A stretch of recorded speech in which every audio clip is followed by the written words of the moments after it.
somewhere inside the jungles outside Rangoon. I'm going after him. You're going to Burma. It's suicide. It's justice.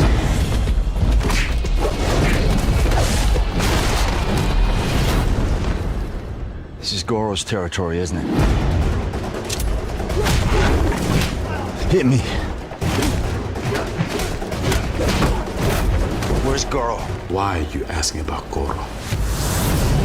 This makes you a target. I'm telling you to live.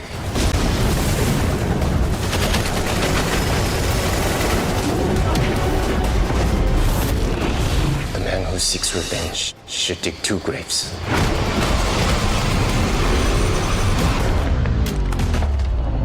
They're gonna need a lot more than that.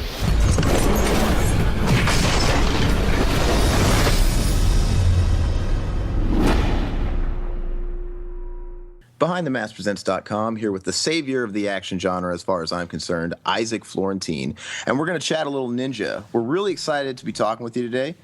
We're big fans of your work, but we really love this new one, Ninja Shadow of a Tear. What was your biggest factor in your decision to return to this story and this character? It was not even my decision. What happened is that the first Ninja did enough money that New Image decided to, out of the blue, to do a sequel.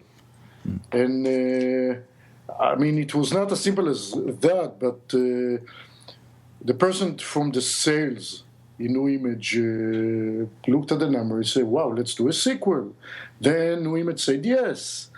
Then they thought about it and they said no, but by then there was a producer that, actually the 2 producers, one is Boaz Davidson, that I always work with him, which I really regard as my boss and sensei when it comes to movie making, and he was all for it, of course.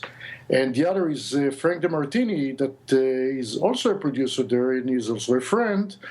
And he was pushing for it. And at a certain point, the movie fell down, and they said, no, we will not do it. But Frank had such tenacity and a push, and he kind of pushed everybody to do it. And Boaz, of course, supported him, and the movie happened.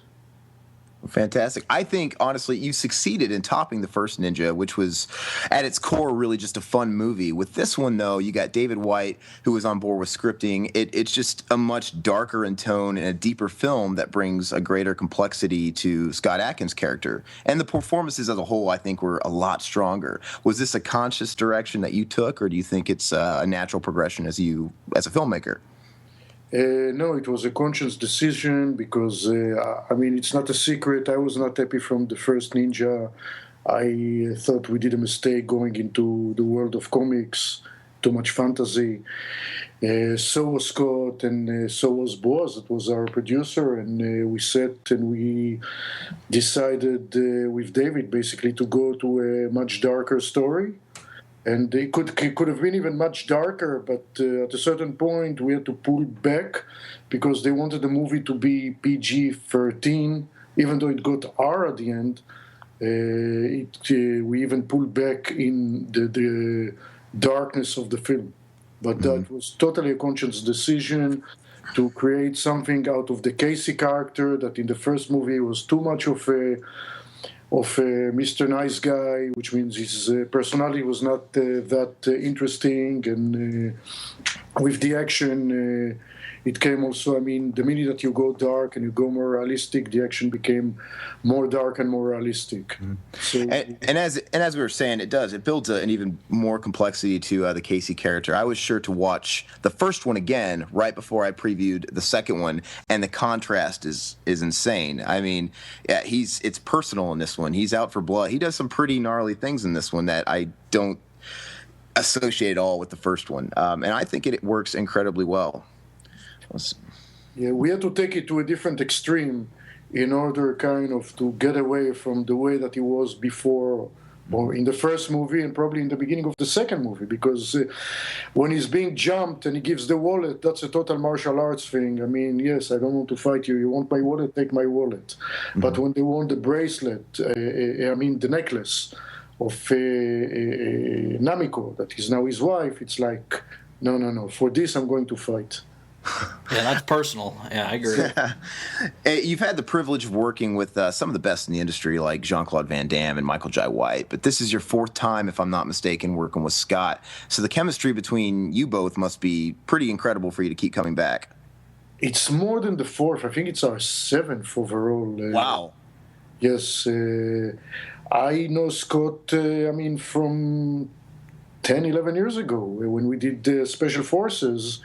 And I saw him growing up and getting better and better and better and maturing as an actor, and it's a pleasure. And he's always been a nice guy and a nice person, very frank. And I think the beauty that we know each other so much, there is no barriers and no fences, and we say everything, whether we're the good things and the bad things. Everything is being put on the table, and so it really helps getting better stuff. When I say the bad things, I'm talking it's all artistic, not Scott is a super gentleman, super nice guy. There's nothing bad about him. But when I say the bad thing, it's kind of the more critical and about the material, how to make it better, how to improve it, and how to achieve really the best that we can with the constraints of the time and the budget, how to compromise as less as possible. Mm-hmm. And recently you've been carving your name really deep into the action genre, but I wanted to ask if you'd ever consider branching out to different genres, or would you just consider yourself a tried and true action loyalist? I tried 2 years ago to do a thriller, and I think that the only person that was happy from the fact that I did a thriller was my wife, that it wasn't action. But I love that genre. I mean, I don't mind to do something else or something different, but honestly, I really love that genre. I mean, the reason why I became a filmmaker was because my love for martial arts and my involvement with martial arts. So it was that was the reason why I went into movies. I really love the genre. Mm-hmm. Really love it. As staying on the genre, as a fan of the ninja films as well as your Undisputed films, which are fantastic, because they give something that's severely lacking in the action genre today, and that's the gritty choreography. Most of the current big budget stuff is riddled with annoying cutaways and things like that, and where here, as a viewer, I can almost feel myself taking that foot to the throat. Why do you think a lot of these other films play it safe when it comes to the stunt work and fight sequences?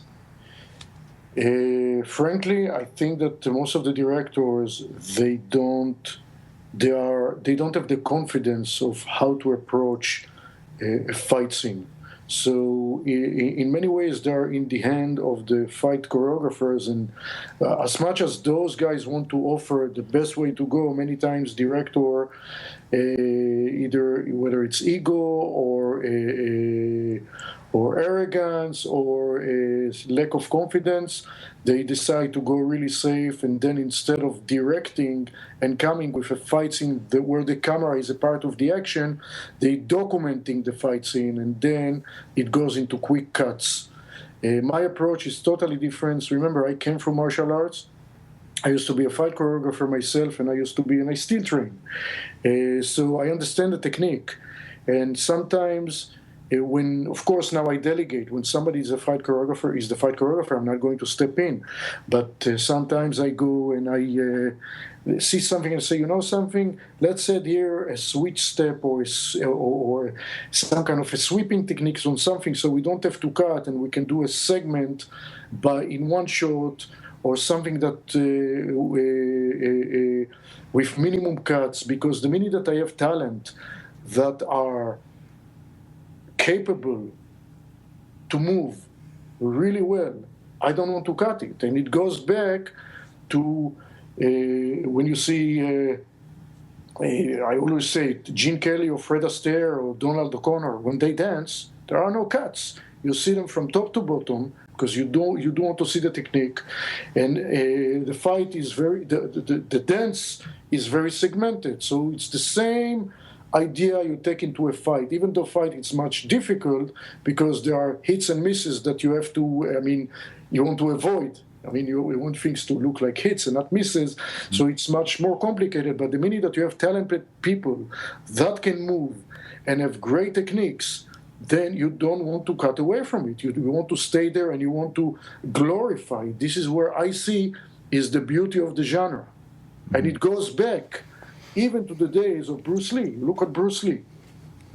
His techniques. I've always go ahead. Oh, and I just want to say you have a great eye for when to slow down the fight sequences too, like the slow motion sequences.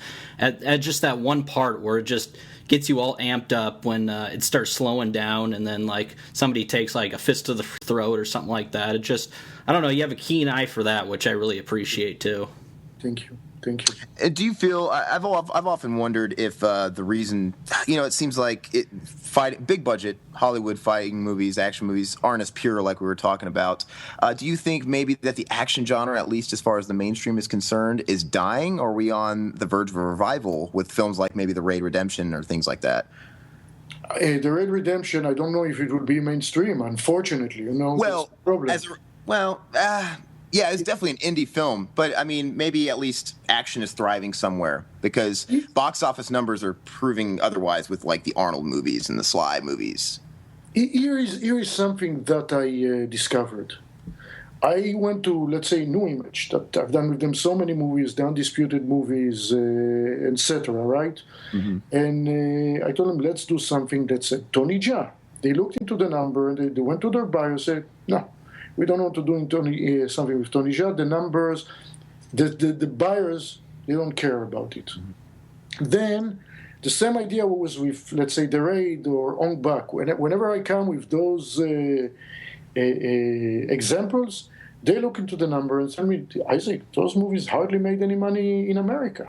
They are totally marginal. For us that we're a genre lover, we appreciate these movies. We appreciate their beauty. But for the mainstream, it means nothing. I had a chance to see Ninja with people that like the genre, or festival people. They loved it. I saw it with mainstream, like people that go into the mall and see it. The regular people that go to see any other movie in the mall in the weekends, they didn't care, It doesn't mean nothing for them that you see a fight that is a one shot, or that there are minimum cuts, so that the technique is clean or not clean. They don't care. They don't see it. Therefore, when you come up with a big movie, mm-hmm. that I think by now the audience is used to watered down, huge movies that are all CGI, they're all synthetic, they all look the same, they all sound the same. The fight, either you don't see what's going on or it's cut. That's what they are being fed, and there's a herd mentality that comes into it. If somebody says it's okay and it's in every mall and it's in every theater, that means it's okay. They will go, they will buy the ticket, they will see some star names, and they will say it's good, even though it's not good, in my opinion. So that's what's going on. Agreed. Hollywood, it's all about a numbers game and about the lowest common denominator. And I guess the 80s would have been the heyday where, I think we had some great action films. And 72. I think... 72. Yeah, 72. Going back to Bruce Lee even... but today I do think it's existing in films like yours and things like The Raid Redemption and Ong Bak, which is ridiculous that they would look at Tony Jaa and not be on board with that. That just is proof because he's incredible. Unbelievable. Unbelievable. And on this kind of topic, talking about 72, and I heard you mention Bruce Lee and your background in the arts, but who were your great influences growing up in the industry, or maybe just in not the movie industry, but just martial artists? In the movie industry, two people, really. One is Sergio Leone. Oh, okay, awesome. Yeah. And I decided to become a filmmaker after I saw The Good, the Bad, and the Ugly, and I was very impressed. I grew up on spaghetti westerns, not American westerns, spaghetti western. I never dug, I never connected. Never is not really the word, but I was not a big fan of American movies. I didn't understand as a child watching John Wayne. I used to go to my older brother and say, I don't get it. He's fat, He's old, in love with him.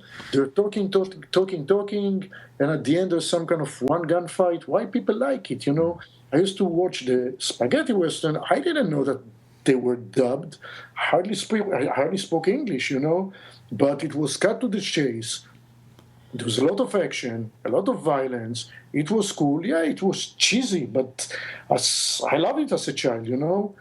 And so that was one influence. Of course, Sergio Leone, by the way that he shoots, the way he directs, for me was really the main reason why I decided to become a filmmaker.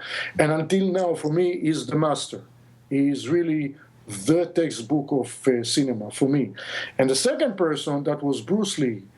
And Bruce Lee first I adored as a martial artist because I remember seeing first time Fists of Fury, that was in 72. By then I was training karate and I was a child, but I was already training, and I remember seeing it. I was like, I just saw it in a matinee movie.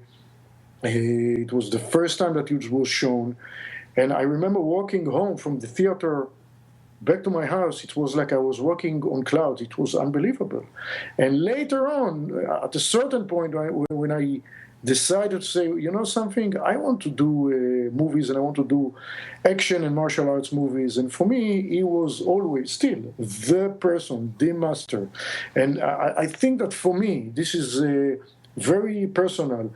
For me, the movie or movie making, you can divide it to the pre-Sergio Leone era, with the way that the iconographic telling of a movie, or the way that the shots are designed and put together. And when it comes to action, there is the before Bruce Lee and after Bruce Lee. Again, it's very personal what I'm saying, but I think as a filmmaker, you have to be opinionated, and so I am opinionated, of course, and this is how I see it. Much agreement. It actually makes me very, very happy to hear you name drop The Good, Bad, and the Ugly, because I really find that to be a perfect film. It's an amazing film, and actually it was one of the first movies I saw. As far as, I mean, I don't date back to that time, but one of the earliest movies I saw where even something like Ennio Morricone's score was such a huge role in the film, and it really just, everything about it just gelled so perfectly. And I'm just a big Clint Eastwood fan in general. But did you see Once Upon a Time in the West? What's that? Have you seen Once Upon a Time in the West? Never saw Once Upon a Time in the West. You have to see it. It's the best movie ever, in my opinion, ever made. Ever made. The best movie ever made. Again, in my opinion, it's like watching an opera.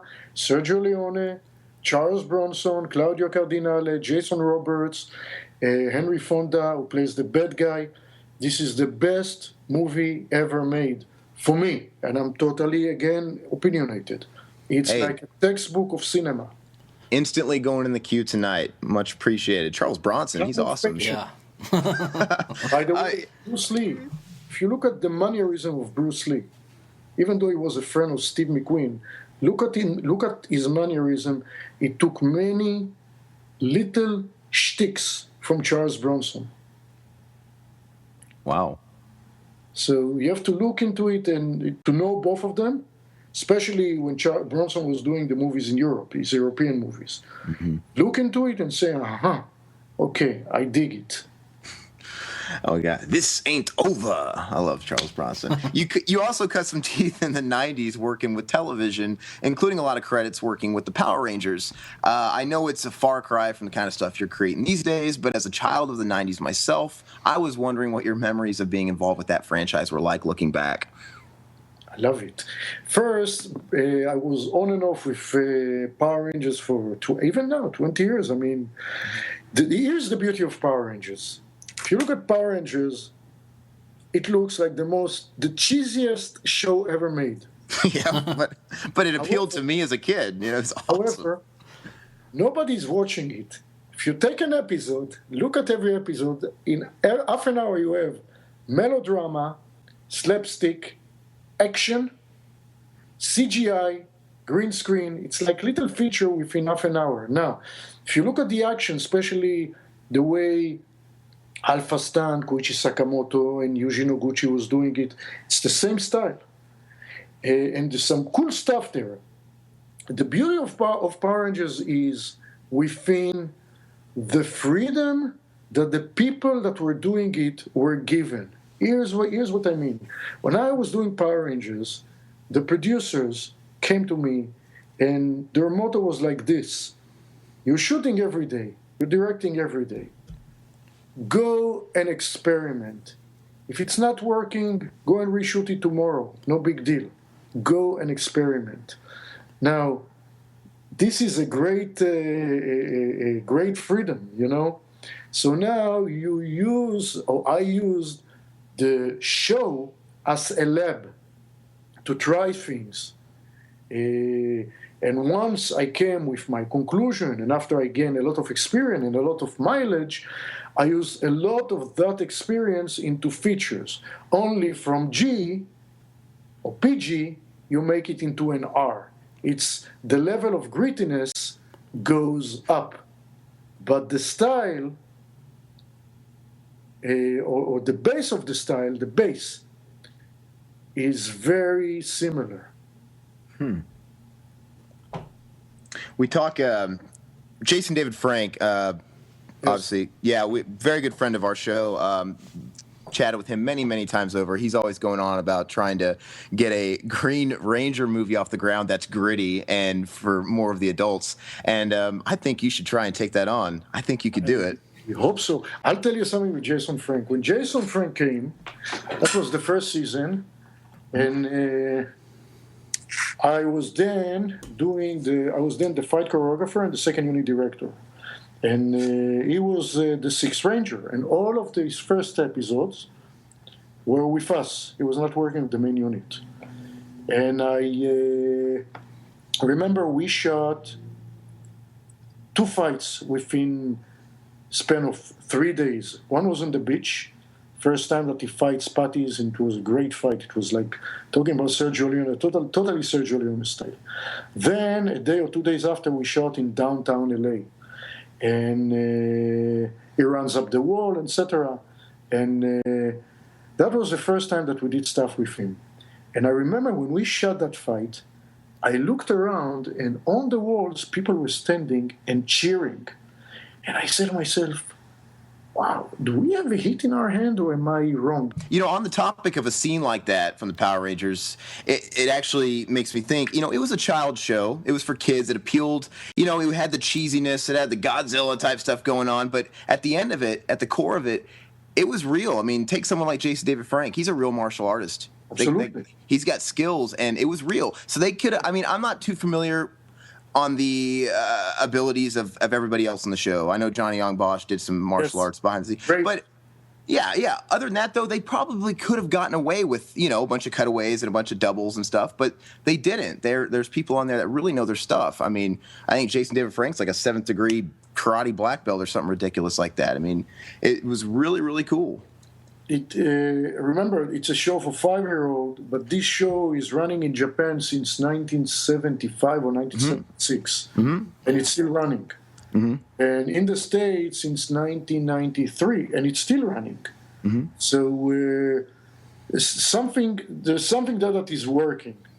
Of course, it's a hidden secret because no adults watch it, and everybody thinks that it's a cartoon, but it's not. Well, that's very cool. To actually talk about this is quite stimulating. To close it all off, would you be open to working with somebody like JDF again, Jason David Frank? Yeah, absolutely. I love Jason. I'd love to see him go toe-to-toe with Scott Adkins. I think that'd be a really fun fight. Great. He can't morphing. No morphing allowed. I don't, you know, make it fair. But that's awesome, man. Well, to try and rush things and get this, you know, get you out of here and all that stuff, will we see Ninja 3? I don't know. It depends on Ninja 2. You know something? It depends. I see there's so many illegal downloads, and it's going illegally into YouTube, and which I think it's in many ways we are. It's like it's killing that. It's killing those little movies that really the Yes. thing is. video on demand, DVD, and I don't know if I'm kind of one of the last Mohicans, but that's not cool. It's not cool. As I described you, I think you're one of the saviors of the action genre right now, keeping the blood pumping, real, true to grit action films. And me and my partner here, we're both real big supporters. I don't stream. I go out and buy the Blu-rays. Yeah, we like physical copies in our hands. Me too. I'm a collector and I'm an artist myself, and it's you gotta put yourself in everybody else's shoes. If you love something and you want to see it thrive and continue to live on, you need to support it. I mean, otherwise, I want to see Ninja 3, so I'm going to go out and buy Ninja 2. So I mean, it's just, I don't know. It's sort of a lazy generation. So hopefully we can surpass it all, or adapt and find a way that'll make it all work. Yeah. I wish we could adapt, I remember meetings at the DGA like 3 years ago, and they were like very alarmed from all of those, illegal downloading, and but there's no solution for it yet. That's a problem. What's coming up next for you? Do you have anything already lined up? There are things on small fire on the back burn. I'm a little bit superstitious, and I just don't want to talk before something never really happens. Sure. Because you talk and then it never happens. So I feel you. Sure. Oh, we understand that. Yeah, better to be quiet and not to challenge luck. We'll keep an eye out, though, definitely. And whatever it is, man, it's going to be great, and we're really excited for it already. Isaac Florentine, we can't thank you enough for the time, and we really wish you all the best with Ninja Shadow of a Tear, because it really, really deserves it. And we hope you come back for your next film. Thank you so much. Thank you for your time, and thank you for your support. I highly appreciate this. Thank you very much.